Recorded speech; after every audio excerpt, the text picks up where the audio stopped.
सुप्रभात, नमस्कार। आप सभी का स्वागत है लेक्चर 4 में, जिस कोर्स का नाम है advance topics in wireless communication. मैं हूं प्रोफेसर विवेक अशोक बोहरा, IIIT दिल्ली से। चलिए आरंभ करते हैं आज का लेक्चर। तो जैसे हमने लास्ट लेक्चर में विटर्बी डिकोडिंग के बारे में पढ़ा, हमने पढ़ा कि विटर्बी डिकोडिंग का प्रयोग करके आप कैसे कन्वोल्यूशनल इनकोडिंग को के जो डेटा बिट्स है उसे डिकोड कर सकते हैं और कैसे विटर्बी डिकोडिंग एक ट्रेलिस का प्रयोग करके ये संभव करता है। हमने ये भी देखा कि बेसिकली विटर्बी डिकोडिंग की जो कम्प्लेक्सिटी है वो बेसिकली के पे डिपेंड होती है, के यानी स्मॉल के जो बेसिकली नंबर ऑफ बिट्स आप एक इनपुट में डाल रहे हो, और कैपिटल के जो कंस्ट्रेंट लेंथ उस पर डिपेंडेंट होती है। आज के इस लेक्चर में हम आगे बढ़ेंगे और पढ़ेंगे कि बेसिकली आप कन्वोल्यूशनल इनकोडिंग और डिकोडिंग के माध्यम से और क्या क्या इन्फरेंस निकाल सकते हो। आप ये कैसे निकाल सकते हो कि bit error probability convolutional decoders की किस तरह से होती है। चलिए आरंभ करते हैं आज का लेक्चर। तो जैसे हमने पिछले लेक्चर में देखा था कि बेसिकली ये ट्रेलिस सीक्वेंस है और एक ट्रेलिस सीक्वेंस हमने 2/1 इनकोडर के लिए हमने ये निकाला था, 2/1 इनकोडर के लिए, जहां पर एक हम k = 1 इनपुट दे रहे हैं और हमें 2 आउटपुट्स मिल रहे हैं u1 और u2, और मैसेज बिट हम एक समय पे एक ही मैसेज बिट इनपुट में दे रहे हैं। इसलिए हमने k की वैल्यू यहाँ पर 1 रखी है और कैपिटल K की वैल्यू इस केस में 3 है, क्योंकि इसमें 3 शिफ्ट रजिस्टर का प्रयोग किया गया था। उसे करस्पॉन्डिंगली हमने डिकोडर ट्रेलिस का निकाला था, और डिकोडर ट्रेलिस में हमारा डिकोडर ट्रेलिस कुछ इस तरह से दिखता है, क्योंकि इसमें 4 स्टेज से A, B, C और D। A की जो वैल्यू 0 को हम A स्टेज बोलते हैं, 10 को B स्टेज बोलते हैं, और 01 को C स्टेट बोलते हैं, और 11 को D स्टेट बोलते हैं। तो आज हम इस डिकोडर ट्रेलिस का एरर प्रोबेबिलिटी निकालेंगे। तो एरर प्रोबेबिलिटी निकालने का बहुत साधारण तरीका ये है, हम ये एज्यूम करते हैं स्टार्टिंग में कि हमने सिर्फ ऑल जीरो सिग्नल भेजा है। तो हम लोग एज्यूम कर रहे हैं, जैसे हमने यहाँ पर मेंशन किया है, कि हम ऑल जीरो ट्रांसमिट सीक्वेंस भेज रहे हैं, यानी हर जगह हम हर टाइम इंस्टेंट में सिर्फ 0 भेज रहे हैं। और हम ये बताएंगे कि अगर कोई पाथ ये ऑल जीरो पाथ से डेविएट होता है और फिर जाके उसी ऑल जीरो पाथ पे मिल जाता है, उसकी डिस्टेंस कितनी होती है। तो जैसे आप देखोगे इस केस में ये पहला पाथ अगर T1 में देखूंगा मैं, T1 में मैंने स्टेट 0 से स्टार्ट किया, और ये जो पाथ है, जो टॉप मोस्ट पाथ है, मैं उसे किस और कलर से डिनोट करूंगा ताकि कंफ्यूजन ना हो। अगर ये ऑल जीरोस पाथ है, आप देखोगे अगर सिर्फ जीरोस ट्रांसमिट हो रहे थे तो आइडियली ये पाथ का ही सिलेक्शन होना चाहिए था, ये ऑल जीरोस पाथ का ही सिलेक्शन होना चाहिए था। हम ये दिखा रहे हैं अगर कोई एक बिट एरर में मिलती है, अगर कोई बिट एरर में आती है, तो बेसिकली सेकंड पाथ, अगर बाई चांस ये सेकंड पाथ सिलेक्ट हो जाता है जो रेड से हमने डिनोट किया है, और वही पाथ वापस जाके जब ऑल जीरो पाथ से मिलता है तो उसकी डिस्टेंस कितनी होती है, उसे हम फ्री डिस्टेंस कहते हैं कन्वोल्यूशनल इनकोडिंग में। तो उसे हम फ्री डिस्टेंस कहते हैं कन्वोल्यूशनल इनकोडिंग में। तो जैसे मैंने बताया ये ऑल जीरोस पाथ है, जो टॉप मोस्ट पाथ है वो ऑल जीरोस पाथ है, और ये जो सेकंड पाथ है वो डेविएट हो गया है ऑल जीरोस पाथ से और फिर जाके ऑल जीरोस पाथ में मिल रहा है। तो अगर मैं इसकी Hamming distance all zero path से कंपेयर करूं तो इसकी हैमिंग डिस्टेंस देखोगे आप क्या होगी, 2 + 1 + 2, यानी 2 + 1 + 2 = 5, और इसे हम जनरली फ्री डिस्टेंस के माध्यम से लिखते हैं। तो इस केस में फ्री डिस्टेंस जो होगी वो आपकी 5 होगी। और सेकंड जो पाथ है वो भी ऑल जीरो पाथ से डेविएट हो, जिसे हमने ब्लू से डिनोट किया है, उसकी जो डिस्टेंस होगी 2 2 1 1 और 2, उसकी वैल्यू आती है 6। सेकंड पाथ की जो वैल्यू आती है इसकी आती है 6। तो ये मिनिमम फ्री डिस्टेंस का कॉन्सेप्ट कन्वोल्यूशनल कोड्स में काफी प्रयोग होता है। तो ये अगर पहला पाथ आप देखोगे जिसकी फ्री डिस्टेंस 5 है, वो ऑल जीरो पाथ से डेविएट होकर फिर वापस से ऑल जीरो पाथ में मिल रहा है, उसे हम कहते हैं minimum free distance value of 5। और इसकी जो एरर करेक्शन कैपेबिलिटी होती है वो इसी से डिफाइन होती है। जैसे इस केस में मिनिमम फ्री डिस्टेंस 5 है, तो इसको जो एरर करेक्शन कैपेबिलिटी होगी इस केस में वो 5 - 1 2/2 = 2 होगी। तो ये जो कोड है वो 2 एरर्स को करेक्ट कर सकता है। जो कॉन्सेप्ट हमने हैमिंग कोड्स में या लीनियर ब्लॉक कोड्स में पढ़ा था, हैमिंग डिस्टेंस के माध्यम से, अगर आपको ज्ञात होगा तो सेम कॉन्सेप्ट हमने यहाँ पे इनकॉर्पोरेट किया है। इसे बतलाने का तरीका थोड़ा भिन्न है। इसमें हम ये बता रहे हैं कि अगर समझिए आपने ऑल जीरोस ट्रांसमिट सीक्वेंस भेजा है और कोई एक पाथ स्टार्टिंग से ऑल जीरो पाथ से डेविएट होके वापस से ऑल जीरो पाथ में मिल जाता है, जो शॉर्टेस्ट पाथ है, जो ऑल जीरो पाथ से डेविएट होके वापस से ऑल जीरो पाथ में मिल जाता है, उसकी जो मिनिमम डिस्टेंस होती है, इस केस में जैसे 5 है, वो डिफाइन करता है कि आपकी कन्वोल्यूशनल कोड की एरर डिटेक्शन कैपेबिलिटी कितनी है। इसे और विस्तार में हम आगे जाके और समझेंगे स्टेट डायग्राम की मदद से। तो हम लोग वापस से स्टेट डायग्राम उसी कोड का हम दिखा रहे हैं 2,1 इनकोडर का, जहां हमने डिफाइन किया था पहले, अगर आपको ज्ञात होगा तो इसके 3 कनेक्शन पिक्टोरियल्स थे, G1 = 111 और G2 = 101।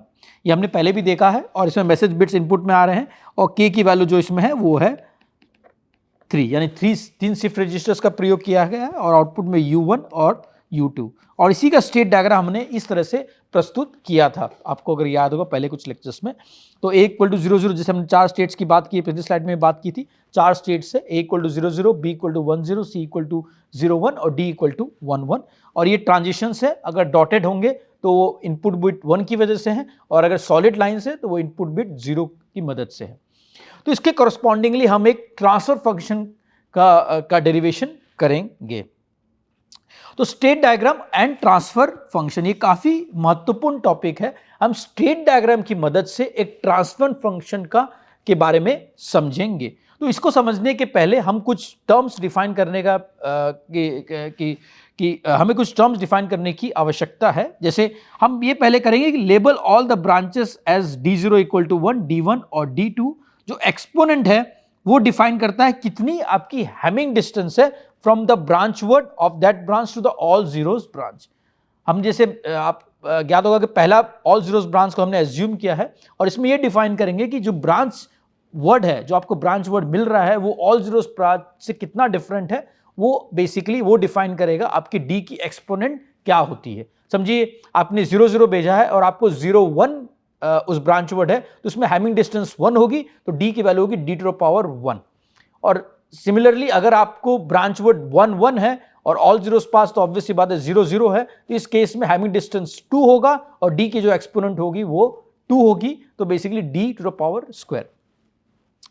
The self loop at node A is eliminated as it contributes nothing to the distance property। तो सेल्फ नोड हमने देखा था यहाँ पर A में जो ये सेल्फ नोड है उसे हम एलिमिनेट कर देंगे जब हम ट्रांसफर फंक्शन को दिखाएंगे, ठीक है, क्योंकि वो डिस्टेंस प्रॉपर्टी में कुछ कंट्रीब्यूट नहीं करता, क्योंकि A में अगर आप ऑल जीरोस पाथ से कंपेयर कर रहे हो तो ऑल जीरोस पाथ से उसी पाथ का कोई डिस्टेंस ऑब्वियस सी बात है 0 होगा। Node A is split into 2 nodes. जो नोड A है उसे 2 नोड में हम स्प्लिट कर देंगे, एक नोड A और एक नोड E बेसिकली, और एक हम बताएंगे एक इनपुट नोड है और एक आउटपुट नोड है, एक इनपुट नोड है और एक आउटपुट नोड है। The transfer function of each path starting at node A and ending eight node E can be calculated in terms of exponent of D। इसके बारे में हम आगे जाके और विस्तार में पढ़ेंगे। हम बेसिकली ट्रांसफर फंक्शन निकालेंगे एक नोड से दूसरे नोड के बीच में, नोड A से नोड E के बीच में। नोड A हम मान रहे हैं वो इनपुट है और नोड E जो मान रहे हैं हम वो आउटपुट है। The partial paths to the intermediate nodes A, B, C, D, E can be denoted by dummy variables like XA, XB, XC, XD and XE respectively। तो हर एक नोड को हम एक डमी वेरिएबल से डिनोट करेंगे, XA, XB, जो path से उन्हें XA, XB, XC and XD and XE। इसके बारे में हम आगे जाके स्लाइड्स में और अच्छी तरह से समझाने का प्रयत्न करते हैं। तो जैसे मैंने बताया हमने स्टेट डायग्राम को ही स्प्लिट कर दिया नोड A और नोड E में, और ये एज्यूम कर रहे हैं कि ऑल जीरोस ट्रांसमिशन हो रहा है और उसके बेसिस पे हम ये हैमिंग डिस्टेंस निकाल रहे हैं। तो अगर आपको स्टेट डायग्राम अच्छी तरह से ज्ञात हो गया होगा तो आप इसे निकालना कोई ज़्यादा कठिन काम नहीं है।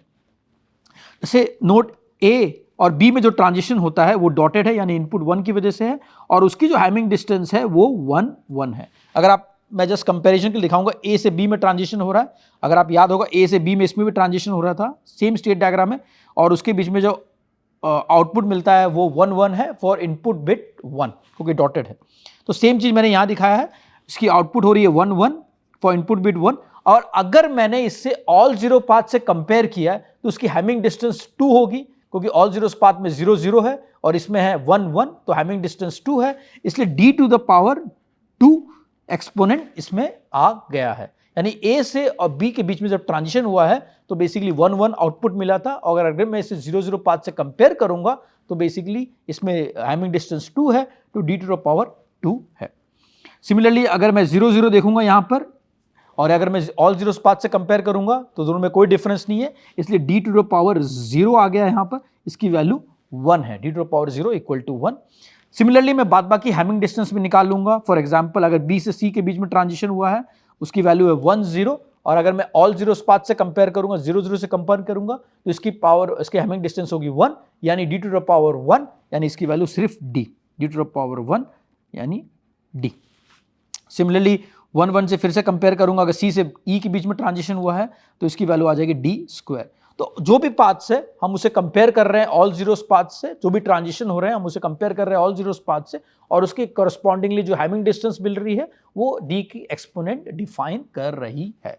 तो सिमिलरली आप देखोगे यहाँ पर सब में मैंने डिफाइन किया है, d की वैल्यू यहाँ पर भी 1 है, 0 0 से कंपेयर करो d to power 1 equal to d।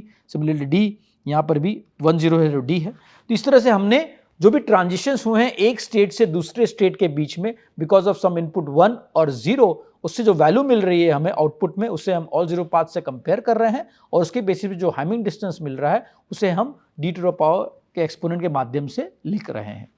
अगर इस केस में मैं ट्रांसफर फंक्शन कैलकुलेट करूं a से e के बीच में, a को मैंने इनपुट माना है ऑल जीरोस पाथ का, e को हमने आउटपुट माना है ऑल जीरोस पाथ का, तो a और e के बीच अगर सब कुछ सही रहेगा तो उस बीच में कोई डिस्टेंस नहीं होगा। लेकिन अगर हम एज्यूम कर रहे हैं कोई पार्ट डेविएट होकर वापस से e में मिल रहा है या ऑल जीरोस पाथ में मिल रहा है, उसकी ट्रांसफर फंक्शन क्या होगी। तो जैसे transfer function for this path, अगर मैं ट्रांसफर फंक्शन की बात करूं for path a b c and e, अगर मैं ट्रांसफर फंक्शन की बात करूं इस पाथ के लिए a b c, a से पहले b में जा रहा है, b से फिर c में, c से फिर e में, उसकी वैल्यू मैं आराम से d टू द पावर 5 लिख सकता हूं। कैसे? d square into d into D square, तो d square into d square into d into D square, इसकी वैल्यू आती है d टू द पावर 5, यानी ट्रांसफर फंक्शन इसकी वैल्यू आ जाएगी d टू द पावर 5, इसकी वैल्यू आ जाएगी d टू द पावर 5। ठीक है, जो हमने यहां पर लिखा है। तो यानी a b c e के ट्रांसफर फंक्शन, a से e तक जाने के लिए ट्रांसफर फंक्शन आ रहा है, जो वैल्यू आ रही है transfer function for path a b c e वो होती है d टू द पावर 5। एक और पाथ अगर आप देखोगे e की तरफ जाने के लिए वो है a से, मैं अगर मैं लूंगा, मैं इसको दूसरे कलर से फिर से डिनोट करूंगा। अगर मैं कोई दूसरी पाथ के बारे में बात करूं तो दूसरी एक पाथ है a से पहले मैं b में जाऊंगा, फिर b से मैं d में जाऊंगा, d से मैं c में जाऊंगा, c से फिर मैं वापस e में जाऊंगा। अगर मैंने इसकी डिस्टेंस कंपेयर की a b d c e की तो उसकी वैल्यू आ रही है d टू द पावर 6। ये भी मैं दिखा सकता हूं, पहली पाथ की है d square into d into d into D square, तो इसकी वैल्यू आ रही है d टू द पावर 6, जो मैंने यहां पर लिखा है। तो हम देख रहे हैं कि a से c में जाने के लिए, a से e में जाने के लिए मल्टीपल पाथ्स है, बट ये मैं सिर्फ ये दो पाथ कंसिडर कर रहा हूँ। एक दो शॉर्टेस्ट पाथ है जो डेविएट होकर वापस से e में मिल रहा है, उसकी वैल्यू आ रही है d to the power 5। Okay, अगर मैं इसको इक्वेशंस के फॉर्म में लिखूं, हर एक नोड को इंटरमीडिएट नोड, जैसे हमने डमी नोड्स का डिफाइन किया था, वही इंटरमीडिएट नोड्स को हर एक ट्रांसफर स्टेट इक्वेशंस के माध्यम में लिखूं, तो मैं इसे ये लिख सकता हूं x ऑफ b जो है, ये node x of b will be equal to D square X A, अगर ये एक्स ए के माध्यम से डिनोट कर रहा हूं मैं इसे एक्स बी के माध्यम से डिनोट कर रहा हूं, इसे एक्स सी के माध्यम से डिनोट कर रहा हूं, इसे एक्स ई के माध्यम से डिनोट कर रहा हूं, और इसे एक्स डी के माध्यम से डिनोट कर रहा हूं। तो एक्स बी को मैं इस फॉर्म में लिख सकता हूं, एक्स बी इक्वल टू, मैं यहां पर भी लिख के बताता हूं, X B equal to D square X A plus X C. हो गया, आप देखोगे एक्स बी में दो नोड्स इनपुट में आ रहे हैं, एक ए की तरफ से आ रहा है, एक ये वाला आ रहा है और एक ये वाला आ रहा है। ये का मल्टीप्लिकेशन डी स्क्वायर एक्स से, और ये वाला जो है वो है एक्स सी, तो मैं इसको इस फॉर्म में लिख सकता हूं, जो मैंने यहां पर भी लिखा है। सिमिलरली मैं हर एक इंटरमीडिएट नोड्स को उस फॉर्म में डिफाइन कर सकता हूं। सिमिलरली मैं हर एक नोड को इस फॉर्म में डिफाइन कर सकता हूं, जैसे एक्स बी की फॉर्म मैंने पिछले स्लाइड में दिखाया इस फॉर्म में। सिमिलरली एक्स सी को मैं इस फॉर्म में लिख सकता हूं, d into x b plus d into x d. Similarly x d को मैं इस फॉर्म में लिख सकता हूं, d into x b plus d into x d, और एक्स ई को डी स्क्वायर एक्स सी। आप ये आराम से पिछले स्लाइड में जैसे मैंने बताया उस फॉर्म में आप उसकी मदद से इस अलग अलग जो इंटरमीडिएट नोड्स है, जो डमी नोड्स है, उसकी वैल्यूज आप निकाल सकते हैं बाद बाकी नोड्स के तरह से। ठीक है, तो अगर मैं इक्वेशन 4.32 और 4.33 को देखूं तो मैं ये आराम से लिख सकता हूं कि xc should be equal to xd, क्योंकि अगर आप देखोगे ये दो इक्वेशन को दोनों में वैल्यू सेम है, तो मैं xc इक्वल टू xd लिख सकता हूं। और सिमिलरली मैं xc को dxb प्लस dxd के फॉर्म में भी लिख सकता हूं, क्योंकि मैंने यहां पर एज्यूम कर लिया है xc इक्वल टू xd, तो xc को भी मैं xd के फॉर्म में भी लिख सकता हूं।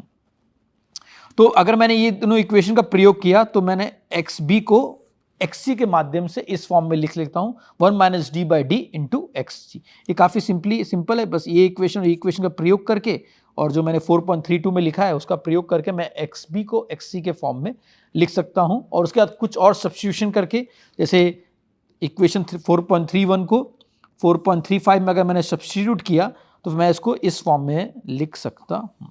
तो xc को मैंने अभी xa के फॉर्म में लिख लिया, और हमें निकालना है बेसिकली ट्रांसफर फंक्शन निकालना है xe बाई xa, क्योंकि आउटपुट बाय इनपुट वो हमें ट्रांसफर फंक्शन देगा, हमें उसकी वैल्यू निकालनी है d और बाद बाकी इसके फॉर्म में। ठीक है, तो वही मैंने कुछ और मैनिपुलेशन किए हैं। सो इक्वेशन 4.342 एंड इक्वेशन 4.36 का प्रयोग करके मैं ट्रांसफर फंक्शन जो xe बाई xa को इस फॉर्म में लिख लिया है। तो xe बाई xa अगर आपको ध्यान होगा तो xe के जो वैल्यूज हमने इस फॉर्म में लिखा था, इक्वेशन 4.34 का प्रयोग किया है, xe की वैल्यू हमने 4.36 से लिया है, उससे अगर मैंने यहाँ सब्स्टिट्यूट कर लिया 4.34 को और 4.36 पे, तो बेसिकली हमें 4.36 को 4.34 पे, तो हमें ट्रांसफर फंक्शन मिल गया d के करस्पॉन्डिंगली। ठीक है, तो xe बाई xa जो है वो ट्रांसफर फंक्शन है डिस्टेंस के फॉर्म में और हैमिंग डिस्टेंस के फॉर्म में, और फिर हम जस्ट एक टेलर सीरीज का ज्योमेट्रिक प्रोग्रेशन का प्रयोग करेंगे और हम इसको इस फॉर्म में लिख सकते हैं a बाई 1 माइनस आर। तो a को मैं d टू द पावर 5 मान लूंगा और r को मैं 2d मान लूंगा, तो जो 4.37 में है, तो इसका प्रयोग कर a को मैं अगर d टू द पावर 5 मान लूँ और r को मैं 2d मान लूँ, तो मैं इसको अगर यहाँ सब्स्टिट्यूट करूँ, ये दोनों वैल्यूज को यहाँ सब्स्टिट्यूट करूँ, मैं इसका एक्सपेंशन कर सकता हूँ। तो इक्वेशन 4.3 का एक्सपेंशन मैं ये ज्योमेट्रिक प्रोग्रेशन के माध्यम से कर सकता हूँ। चलिए देखते हैं, अगर मैंने इसका एक्सपेंशन किया है तो हमें इस फॉर्म में इसका एक्सपेंशन मिल जाएगा। तो आप सोच रहे होंगे हमने इतना जो अभी लास्ट के 2-3 स्लाइड्स में इतने इक्वेशंस और बेसिकली इतना ट्रांसफर फंक्शन का वैल्यूज किस लिए कैलकुलेट किए, तो ये एक बहुत ही इंपॉर्टेंट इन्फ्रेंस हमें प्रदान करता है एक कन्वोल्यूशनल इनकोडिंग और डिकोडिंग के बारे में। मैं आगे इसके बारे में अभी बताता हूँ आपको कि जैसे हमने ज्योमेट्रिक प्रोग्रेशन के बाद ट्रांसफर फंक्शन निकाल लिया xe बाई xa का आउटपुट से इनपुट का, अब हमें इस वैल्यूज मिली है d to the power 5, 2d to the power 6, 4d to the power 7, और आपको ध्यान होगा d यानी हैमिंग डिस्टेंस एक नोड से दूसरे नोड के बीच में, d corresponds two bit change of 1। ठीक है, तो अब इस एक्सप्रेशन से हम क्या क्या इन्फ्रेंस और क्या क्या इंपॉर्टेंट कंक्लूजन्स निकाल सकते हैं ये 2,1 कन्वोल्यूशनल इनकोडर के बारे में। ठीक है, तो चलिए अब आगे देखते हैं। पहला इन्फ्रेंस हम जो निकाल सकते हैं, one path of Hamming distance 5 from all zeros path. जो पहला टर्म है वो टर्म बताता है कि देयर इज वन पाथ, तो इसको मैं अगर 1d टू द पावर 5 लिख दूं, 1d टू द पावर, एक पाथ है जो हैमिंग डिस्टेंस 5 है ऑल जीरोस पाथ से। तो ये हमें स्ट्रेट फॉरवर्ड बताया था कि आपका एक पाथ है जो जिसकी हैमिंग डिस्टेंस 5 है फ्रॉम ऑल जीरोस पाथ, यानी इससे आप इसकी एरर करेक्शन कैपेबिलिटी आराम से निकाल सकते हैं। सेकेंड टर्म हमें बताता है कि इसमें दो पाथ है, 2 आ रहा है फ्रंट में, दो पाथ है जिसकी हैमिंग डिस्टेंस 6 है फ्रॉम ऑल जीरोस पाथ।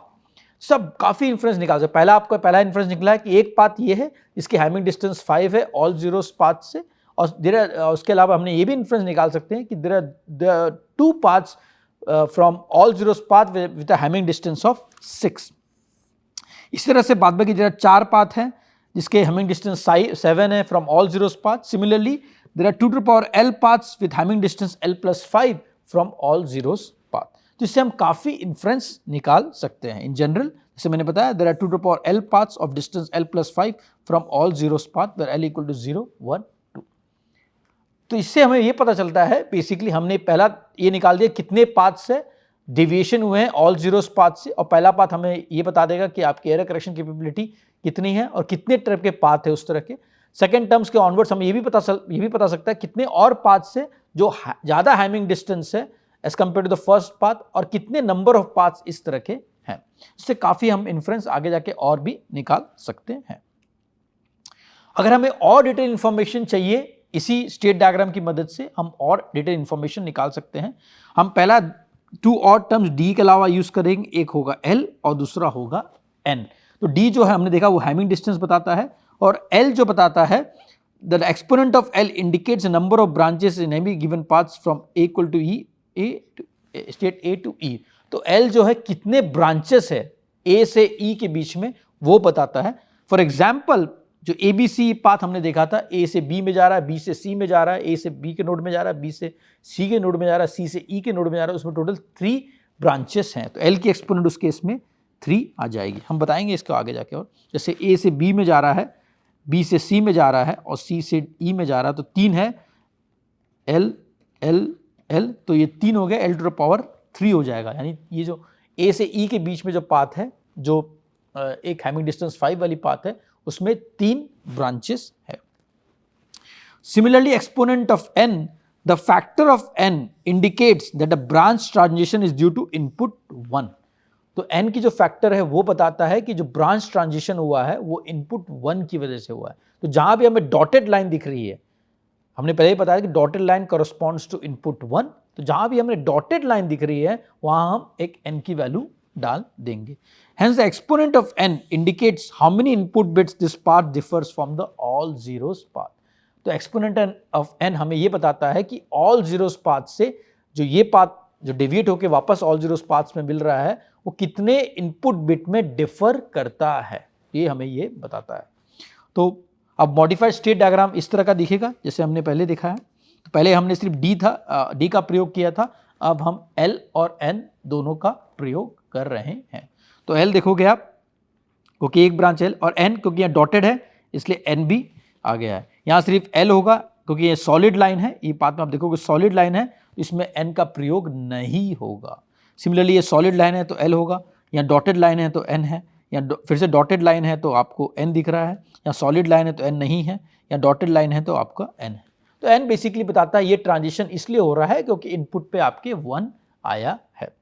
तो अगर मैं वापस से ट्रांसफर फंक्शन कैलकुलेट करने का प्रयत्न करूं तो हमें मिलेगा transfer function for a b c e d to the power 5 l cube, क्योंकि एल एल एल 3 जगह एल है तो एल क्यूब, और एन एक ही जगह है, a b c e path में एन एक ही जगह है तो सिर्फ एन एक है। तो ये चीज़ हमें इसमें 3 इंफॉर्मेशन मिल जाती है। पहली इंफॉर्मेशन हमें ये मिलती है कि ये हैमिंग डिस्टेंस जो ऑल जीरोस पाथ है उसकी वैल्यू है 5। पहले हम इंफॉर्मेशन हमें ये ट्रांसफर फंक्शन से ये मिल जाती है कि जो हैमिंग डिस्टेंस है इसकी और ऑल जीरोस पाथ की उसकी वैल्यू है 5। सेकेंड इंफॉर्मेशन हमें ये मिलती है इसमें 3 बेसिकली ब्रांचेस हैं, ए से बी में, बी से सी में, सी से ई में, जो हमें एल की एक्सपोनेंट बताती है, और एन की एक्सपोनेंट 1 है। इससे हमें ये पता चलता है ये सिर्फ एक इनपुट बिट डिफर करता है ऑल जीरोस पाथ में। जैसे हमने देखा कि पहले पाथ में सिर्फ n है, यानी एक इनपुट बिट से ये डिफर करता है ऑल जीरो पाथ से।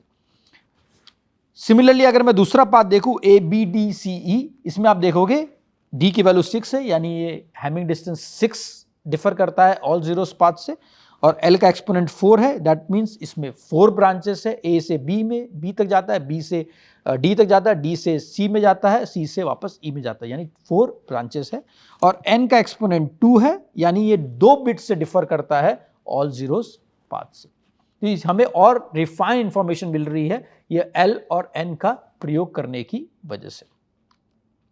तो फिर से मैं मॉडिफाइड ट्रांसफर फंक्शन लिख सकता हूं, मैं इसके और डिटेल में नहीं जाऊंगा, हमने पहले ट्रांसफर फंक्शन डिफाइन कर दिया है, बस अब इसमें l और n नए कंपोनेंट्स ऐड हो गए हैं। तो आप देखोगे पिछला ट्रांसफर फंक्शन अगर आपको ज्ञात होगा तो 2 स्लाइड्स पहले हमने देखा था X B equal to D square X plus X C, तो हमने उसी को फॉर्म करके एक्स ए था सॉरी, तो उसको फिर फॉर्म करके फिर एल और एन का प्रयोग कर दिया हम लोगों ने।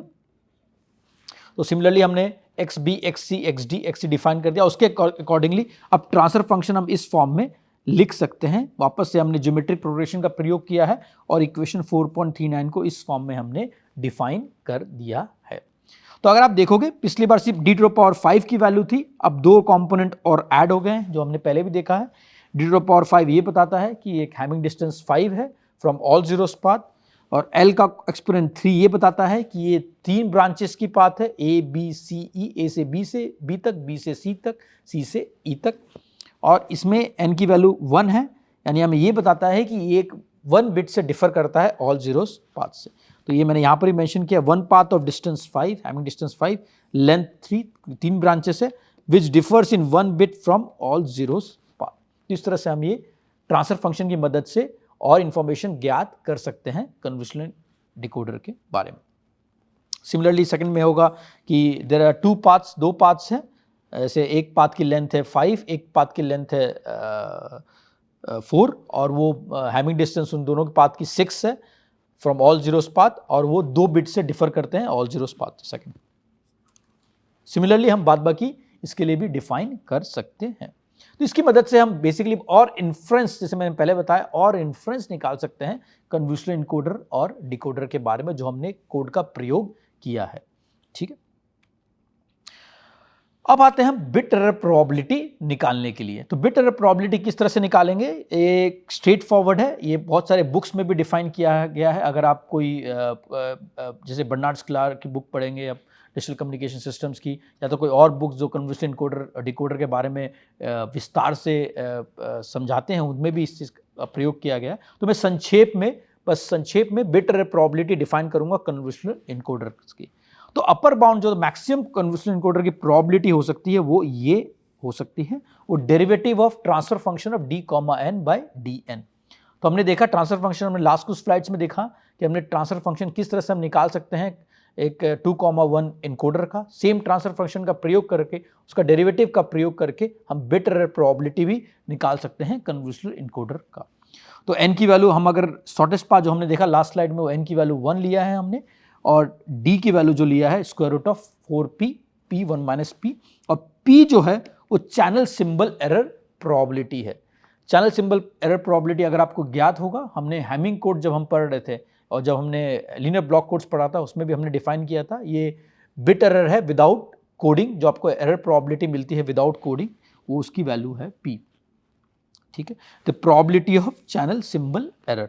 तो फॉर कन्वोल्यूशन इनकोडिंग अगर हमें अपर बाउंड करें, maximum probability, worst case probability of error जो निकलेगी वो ये वैल्यू निकलेगी, और एक्चुअल प्रोबेबिलिटी ऑफ एरर इससे कम होगी क्योंकि ये अपर बाउंड है।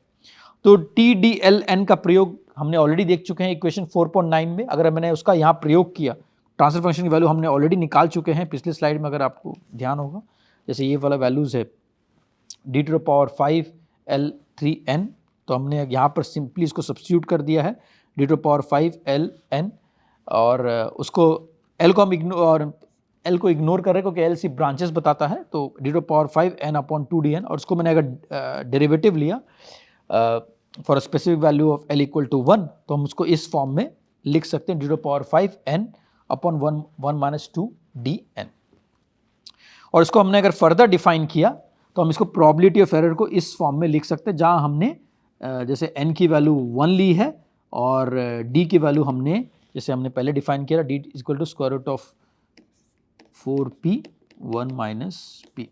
हमने अगर इसका प्रयोग किया और इसको सब्स्टिट्यूट किया तो हम प्रोबेबिलिटी ऑफ एरर जो कन्वोल्यूशन इनकोडर का है उसे अपर बाउंड इस फॉर्म में कर सकते हैं। इससे हमें, अगर हमें समझिए, एग्जांपल दे रहा हूं, जैसे हमने पहले भी एक न्यूमेरिकल सॉल्व किया था लीनियर ब्लॉक कोड में। अगर हमें प्रोबेबिलिटी ऑफ एरर p की वैल्यू पता है, जैसे BPSK की या QPSK की, BPSK की होती है square root of 2 q function of square root of 2 EB by NO, जैसे BPSK की होती है q function of square root of 2 EB by NO। p की वैल्यू यहाँ सब्स्टिट्यूट करके हम किसी के लिए भी प्रोबेबिलिटी ऑफ एरर, किसी भी मॉड्यूलेशन स्कीम के लिए भी प्रोबेबिलिटी ऑफ एरर निकाल सकते हैं AWGN चैनल में। तो सेम हमने यहाँ पर भी लिखा है, for coherent BPSK modulation in additive wide Gaussian noise channel the probability of bit error for convolutional code can be given as. तो ये convolutional code for BPSK modulation अगर कन्वोल्यूशनल कोड का आपको प्रोबेबिलिटी ऑफ एरर निकालना है तो हम इस इक्वेशन का प्रयोग करके निकाल सकते हैं, जब हमें n की वैल्यू पता है और d की value exponential of e minus EC by N0। EC जो होता है वो एनर्जी पर चैनल सिंबल है, energy per coded symbol by N0। अगर आपको ज्ञात होगा तो EC बाय N0 की जो वैल्यू होती है वो होती है K by N EB by N0। ठीक है, तो सिमिलरली अगर फॉर कोड रेट 1 अगर आपका code rate K by N half है, जो हमने पहले भी एक एग्जाम्पल के माध्यम से पढ़ा था, और डिस्टेंस फ्री डिस्टेंस 5 है, फ्री डिस्टेंस जो हमने पहले भी देखा d⁻5 यानी उसका फ्री डिस्टेंस 5 है। इन conjunction with coherent BSK and hard decision decoding, अगर आप हार्ड डिसीजन डिकोडिंग कर रहे हैं, हम hard decision soft decision decoding के बारे में इस कोर्स में नहीं पढ़ेंगे, उसमें काफ़ी लेक्चर्स ऑलरेडी मौजूद हैं और कुछ पार्ट हार्ड डिसीजन और सॉफ्ट डिसीजन का ट्यूटोरियल्स में भी कवर होगा।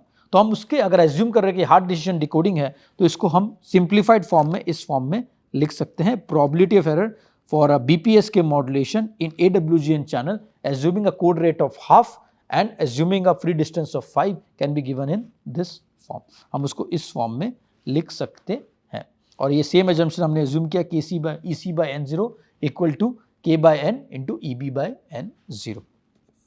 ठीक है, तो ये एक सिंप्लीफाइड फॉर्म है जो आपको प्रोबेबिलिटी ऑफ एरर बताता है कन्वोल्यूशनल इनकोडिंग का for a code rate of half. एक convolution code is a code rate half है, फ्री डिस्टेंस 5 है, मॉड्यूलेशन BPSK है, noise additive wide Gaussian noise है, बस। और उसके लिए हम इसका प्रोबेबिलिटी ऑफ एरर निकाल सकते हैं। ठीक है, इसका हम प्रोबेबिलिटी ऑफ एरर इस फॉर्म में निकाल सकते हैं। ये एक्सपोनेंशियल EXP एक्सपोनेंशियल फंक्शन है और ये भी एक्सपोनेंशियल फंक्शन है EXP। ठीक है, तो उसको हम इस फॉर्म में निकाल सकते हैं, probability of error for BPSK transmission in a convolutional code with a code rate of half and free distance of 5। ठीक है, एक होमवर्क भी देना चाहूँगा मैं। एक सिस्टमैटिक कन्वोल्यूशनल कोड है, सिस्टमैटिक क्योंकि इसका जो इनपुट है वो आउटपुट में वापस से प्रेजेंट हो रहा है U1 और U2। जो U1 जो होगा वो सिंपल मैसेज बिट है और U2 की जो वैल्यू है वो आप देखोगे उसकी वैल्यू है G की, अगर मैं वैल्यू लूँ G2 इक्वल टू 1, 1 और G1 है वो सीधे 1 है। ओके, तो इसके लिए आप घर पे जाके जरूर से इसको सॉल्व करने का प्रयत्न कीजिएगा और इसके माध्यम से आप state diagram, tree diagram, trellis function और ट्रांसफर फंक्शन भी डिराइव करने का प्रयत्न करिएगा। उसके अलावा इसमें आप प्रोबेबिलिटी ऑफ एरर निकालने का भी प्रयत्न कीजिएगा। इससे आपको ये आप जब करोगे इससे आपको और कन्वोल्यूशनल इनकोडिंग डिकोडिंग किस तरह से काम करता है इसको समझने में और सहूलियत होगी। अब मैं 2-3 चीज टर्म्स और डिफाइन करूंगा कन्वोल्यूशनल इनकोडर के बारे में, जो ये भी एक महत्वपूर्ण टर्म्स है जिसका भी काफ़ी प्रयोग होता है कन्वोल्यूशनल इनकोडिंग्स में। तो पहला जो टर्म है वो एक systematic and non systematic convolutional encoders. Systematic से मेरा तात्पर्य ये है कि जहां पर इनपुट की एक बिट आउटपुट में एज इट इज प्रेजेंट हो जाती है। मैंने पिछले स्लाइड में भी जो होमवर्क एग्जाम्पल दिया है उसको वो भी एक सिस्टमैटिक कोड का ही एग्जाम्पल है, जहां आप देखोगे तो मैसेज बिट यहाँ पर आ रहा है वो सेम आउटपुट में भी प्रेजेंट हो जाता है। ठीक है, और U2 की वैल्यू इस केस में आप देखोगे U2 जो होगा ये G1 G2 जो है वो 1 1 1 है और G1 में सिंपल है बस 1 है क्योंकि ये सेम इनपुट बिट आउटपुट पे आपके आ जा रहा है और U2 में एडर है, बेसिकली आपके तीनों के ऐड होके आउटपुट आपको मिलेगा। ये सिस्टमैटिक कोड का एग्जाम्पल है क्योंकि मैसेज बिट आप देखोगे सेम आपकी पहली जो कोड बिट है वो मैसेज बिट ही है और सेकेंड कोड बिट जो है आपकी U2 जो है वो मॉडुलो 2 एडिशन है, तीनों शिफ्ट जो इनपुट से कंटेंट से शिफ्ट रजिस्टर्स के। ठीक है, तो ये आप जैसे 2,1 कोड है, कंस्ट्रेंट 3 है, ये सिस्टमैटिक कोड है। और हमने जब पहले का एग्जांपल पढ़ा था, अगर आपको ज्ञात होगा, जहां हमने 3 शिफ्ट रजिस्टर्स का प्रयोग किया था और उसमें हमने एक आउटपुट U1 ऐसे आ रहा था और एक आउटपुट जो 2+1 इनकोडर है उसका आउटपुट ऐसे आ रहा था। ये है नॉन सिस्टमैटिक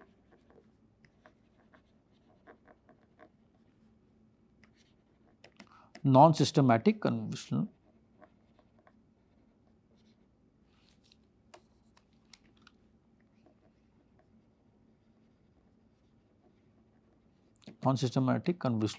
कोड, क्योंकि इसमें देखोगे इनपुट आउटपुट में एज इट इज नहीं आ रहा है, वो कुछ मॉड्यूलो 2 एडिशन होने के बाद आ रहा है। U1 और U2 डायरेक्टली मैसेज को आउटपुट नहीं दे रहे हैं, लेकिन वेरेज इसमें अगर देखोगे सिस्टमैटिक में, अगर इस कोड को आप देखोगे, input as it is output पे आ जा रहा है, input as it is output में आ जा रहा है, इनपुट की जो वैल्यू है वो एज इट इज आउटपुट में आ जा रहा है। तो ये पहला जो एग्जांपल ये सिस्टमैटिक का है,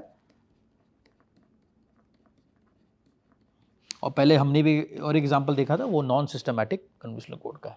तो नॉन सिस्टमैटिक कन्वोल्यूशनल कोड की परफॉर्मेंस जनरली सिस्टमैटिक से बेहतर होती है, क्योंकि इसमें रैंडमनेस ज़्यादा होती है, इसलिए नॉन सिस्टमैटिक की performance for same constraint length और for same code rate systematic से बेहतर होती है।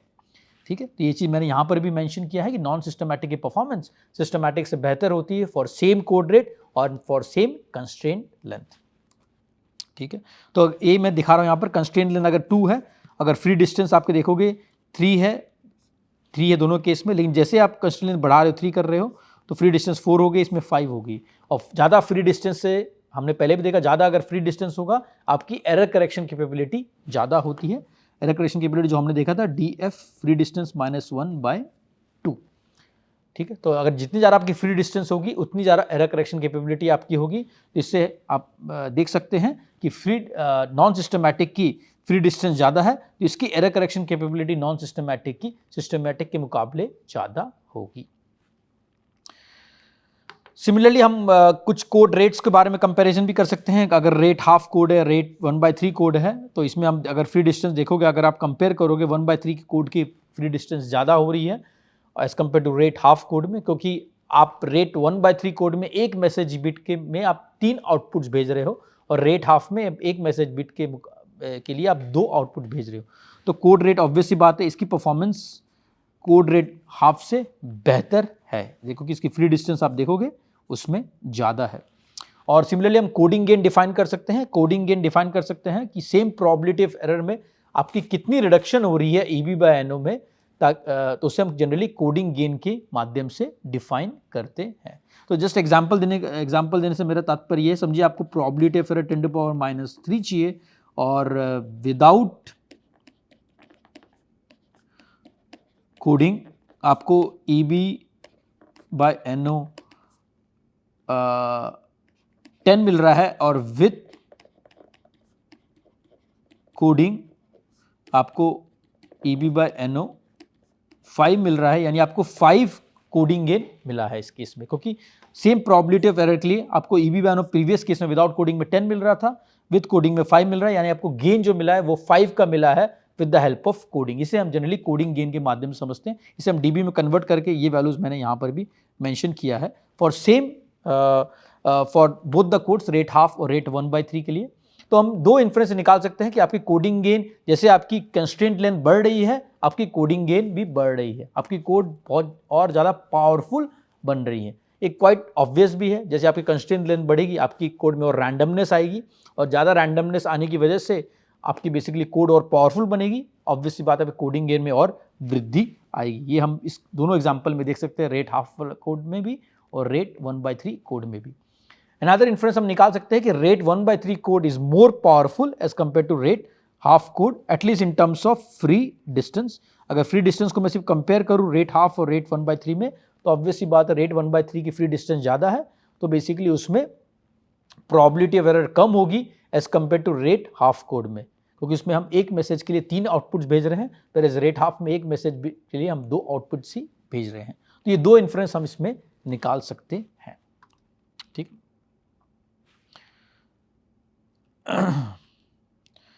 तो अब थोड़ा बहुत हम कन्वोल्यूशनल कोड्स के बारे में थोड़ा बहुत एग्जांपल्स देखेंगे। तो generator polymerization vector are usually selected. तो अगर बेस्ट नोन कन्वोल्यूशनल कोड्स की बात करें तो हम उसके कुछ एग्जांपल्स के बारे में समझेंगे।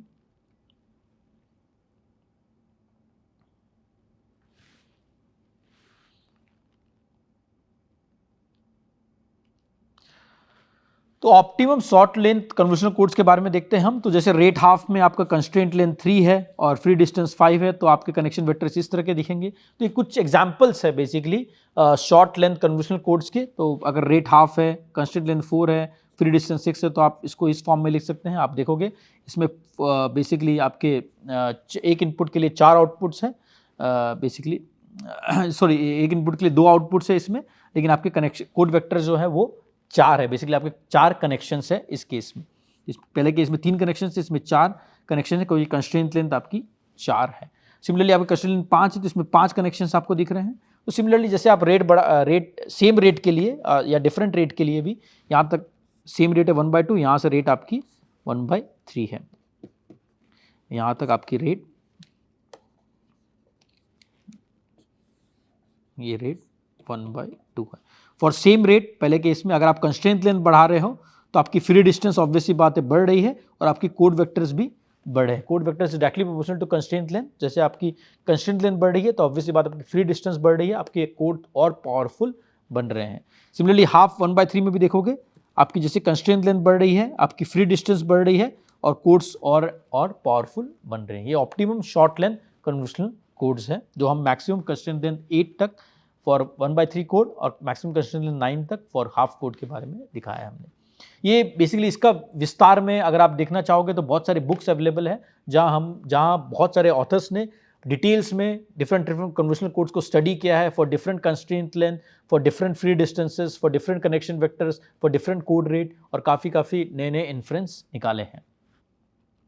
तो अगर मैं सिंपल कंपेयर करने का प्रयत्न करूँ कोडिंग रेट हाफ 1/3 और कोडिंग रेट 3/4 का, तो आप देखोगे ऑब्वियसली बात है कोडिंग रेट 1/3 की परफॉर्मेंस कोडिंग रेट 3/4 से बेहतर है, क्योंकि कोडिंग रेट 1/3 में आप एक इनपुट बिट में आप 3 आउटपुट बिट भेज रहे हो, वेरस कोडिंग रेट 3 में आप 3 इनपुट बिट में 4 आउटपुट बिट्स भेज रहे हो। तो ऑब्वियसली बात है इसमें हम बेसिकली देखेंगे 1/3 कोड रेट की परफॉर्मेंस 3/4 कोड रेट से बेहतर है। ये सिमुलेशंस बेसिकली ट्यूटोरियल्स में भी कवर होंगे, ये इन हाउस सिमुलेशंस हैं जो हमने अपने लैब में ही किए हैं। Similarly for different constraint length variation of modulation and constraint length, तो हमने अगर मॉड्यूलेशन को वेरी किया है m=4 QAM लिया है और m=16 लिया है for same code rate for different constraint length, आप देखोगे अगर मैंने m=4 लिया है तो बेसिकली 4 QAM की परफॉर्मेंस ऑब्वियसली बात है 16 QAM से बेटर होगी, और ऑब्वियसली बात है फॉर सेम 16 QAM अगर मैंने कंस्ट्रेंट लेंथ वेरी किया है तो ऑब्वियसली बात है k=5 की परफॉर्मेंस यहाँ दिख रही है, जो k=5 की परफॉर्मेंस है वो बेटर होगी k=4 से, और k=4 की परफॉर्मेंस बेटर होगी k=3 से। तो जैसे हमने पहले भी देखा, जैसे आप कंस्ट्रेंट लेंथ बढ़ाते जाओगे आपकी परफॉर्मेंस में और वृद्धि आएगी। एक और रिजल्ट्स को स्टडी करते हैं। अगर फिर से हमने यहाँ पर मॉड्यूलेशन भी वेरी किया है, कंस्ट्रेंट लेंथ भी वेरी किया है, और कोड रेट भी वेरी किया है, तो इसमें हमने हर चीज़ वेरी किया है। कंस्ट्रेंट लेंथ भी वेरी किया, आप देखो k की वैल्यू वेरी हो रही है, मॉड्यूलेशन भी वेरी किया, 4 भी लिया है, 16 भी लिया है, और कोडिंग रेट भी वेरी किया है, हाफ भी लिया है, 1/3 भी लिया है, 3/4 भी लिया है। तो बेस्ट परफॉर्मेंस जो आपको मिल रही है फॉर हायर एसएनआर एटलीस्ट, वो आपको कोडिंग रेट हाफ और m=4 के लिए मिल रही है। ऑब्वियसली बात है क्योंकि आपकी मॉड्यूलेशन आपने 4 QAM लिया है, तो आपकी ऑब्वियसली बात है परफॉर्मेंस 16 QAM से बेहतर होगी, भले आपका डेटा रेट थोड़ी में कमी आए but at least bit rate performance उससे बेहतर होगी। उसके बाद हम देखेंगे k=5 जो हायर कंस्ट्रेंट लेंथ है उसकी वैल्यू, k=5 की वैल्यू देखेंगे हम फॉर k=5 और m=16। तो जैसे आप कंस्ट्रेंट लेंथ सबसे ज़्यादा है m=16 के से अगर मैं कंपेयर कर रहा हूँ तो इसकी परफॉर्मेंस ऑब्वियसली बात है बाद बाकी लोअर कंस्ट्रेंट लेंथ की वैल्यू से बेहतर होगी। सिमिलरली हमने बाद बाकी रिजल्ट्स भी इसमें प्लॉट किए हैं। तो ये बेसिकली रिजल्ट्स दिखाने का से मेरा तात्पर्य ये है कि कैसे आप कंस्ट्रेंट लेंथ वेरी करके, या कैसे आप मॉड्यूलेशन वेरी करके, या कैसे आप कोड रेट वेरी करके आप डिफरेंट ट्रेड ऑफ्स महसूस कर सकते हैं कन्वोल्यूशनल इनकोडर्स में। तो जैसे हमने देखा अगर आप कंस्ट्रेंट लेंथ बढ़ाओगे ऑब्वियसली बात है आपकी परफॉर्मेंस में तो वृद्धि आ रही है, बट कंस्ट्रेंट लेंथ बढ़ाने से आपकी कंप्लेक्सिटी में भी काफ़ी वृद्धि आ जाएगी, और डिकोडिंग कंप्लेक्सिटी काफ़ी हद तक बढ़ जाएगी। हमने जैसे विटरबी डिकोडिंग में पढ़ा था कि विटरबी डिकोडिंग की जो कंप्लेक्सिटी है वो आपकी स्मॉल के जो नंबर ऑफ बिट्स पे और कैपिटल के जो कंस्ट्रेंट लेंथ है उस पर डिपेंडेंट होती है। जैसे आपने कंस्ट्रेंट लेंथ ज़्यादा बढ़ा दी तो आपकी डिकोडिंग कंप्लेक्सिटी उतनी बढ़ गई और डिकोडिंग डिले भी उतनी ही बढ़ जाएगी। तो ये एक ट्रेड ऑफ है कन्वोल्यूशनल एनकोडर में, डिपेंडिंग अपॉन आप नंबर ऑफ इनपुट्स कितने भेज रहे हैं, आपके जनरेटर पॉलिनोमियल्स कितने हैं, कितने कनेक्शन वेक्टर्स है, क्या कंस्ट्रेंट लेंथ है और क्या कोड रेट्स है।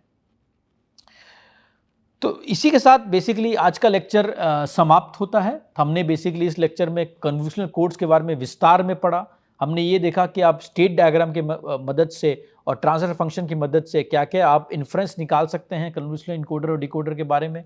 आप कैसे फ्री डिस्टेंस की मदद से ये निकाल सकते हैं कि कोड की एरर करेक्शन कैपेबिलिटी क्या होती है, और उसके माध्यम से हम प्रोबेबिलिटी ऑफ एरर, जो ट्रांसफर फंक्शन का प्रयोग करके हम प्रोबेबिलिटी ऑफ एरर भी निकाल सकते हैं कन्वोल्यूशनल डिकोडर्स के लिए। और हमने अंत में ये भी देखा कि डिफरेंट कंस्ट्रेंट लेंथ में, डिफरेंट कोड रेट्स में और डिफरेंट मॉड्यूलेशंस में किस तरह से आपका कन्वोल्यूशनल डिकोडर परफॉर्म करता है। तो इसी के साथ आज का लेक्चर समाप्त होता है। धन्यवाद।